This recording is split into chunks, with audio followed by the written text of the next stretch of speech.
say with respect to molar technique and with the destruction of what was happening in the 90s because of all these instructors coming in that were not competition drummers, we had a guy by the name of Jeff Moore. And Jeff ended up being the head of music at Central Florida University. Jeff taught the Madison Scouts drumline in the 90s during this whole process. He taught his kids how to play. I saw his individual players at Disney World at the World Championships in 1997 and 1998. He had the best trained people.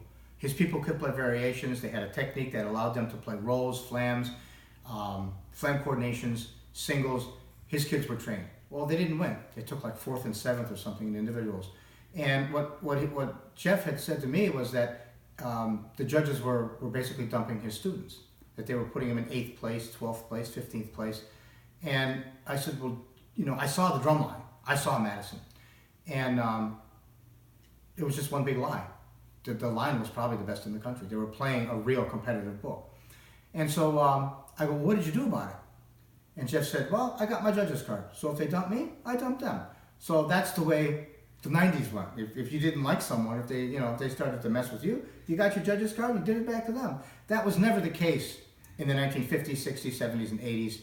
It was never the case. That kind of thing might have gone on a little bit, but you had 2 judges on the field judging execution. If somebody got out of line, they were fired. You had to compare those scores. You couldn't get away with that. Okay? In the 90s, there was maybe 1 judge on the field. The guy comes down and puts the number down by 3 points, and because he doesn't like you, you know. And Jeff Moore, teaching what he taught his kids, was a threat to all these incompetent people. He was a major threat to these people, major threat. And they had to do something about him. They had to get rid of him. They had to do something. But the core director of Madison would not fire Jeff, because the core director of Madison knew what was going on, and he knew that the Madison students were playing very well, that they were playing, you know, at a very high level. So he knew what was going on. So Jeff was never fired, and Jeff was sitting there in this for 10 years. He was there all through the 1990s doing this mess. And the quality level of the drum and bugle corps went down to, I saw some corps that were high school level garbage. It was bad, really bad. And they've tried to make it come back. They don't really have, they've lost a whole generation. They've lost 20 or 30 years of knowledge. They're trying to get it back, and the instructors don't know how to get it back. They don't know how to get the judging system back. And they need to go back to the tick system. They need to go back to a 10th of a point is an error. They need to go back to something objective, not this socialist subjective garbage that just destroys an art form. They need to get away from the socialism and all the, you know, make the kids feel good and all this stuff. Hey, it's a competition. Every mistake is a 10th of a point, and that's how we're going to train our judges. And that's very objective. It's very fair. And if you can't hack it, get out of business. Go march with a marching band somewhere. Get out of competition. Don't come here.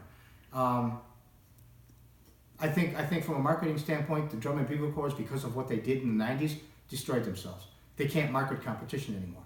When I was involved with it, they marketed competition. There were tens of thousands of people that went to see the contest, to see the competition, to see the scores announced.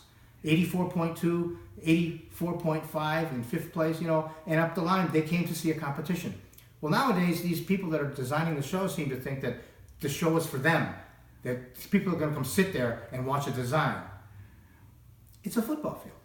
It's 2-dimensional etch-a-sketch. It's immature art. It's bad art. Why do I want to sit there and pay $50 to see that? And so they go out of business. And the sooner they're out of business, the sooner DCI is out of business, the better for everybody. Because then maybe we can get back to some semblance of objectivity in the judging. Yeah.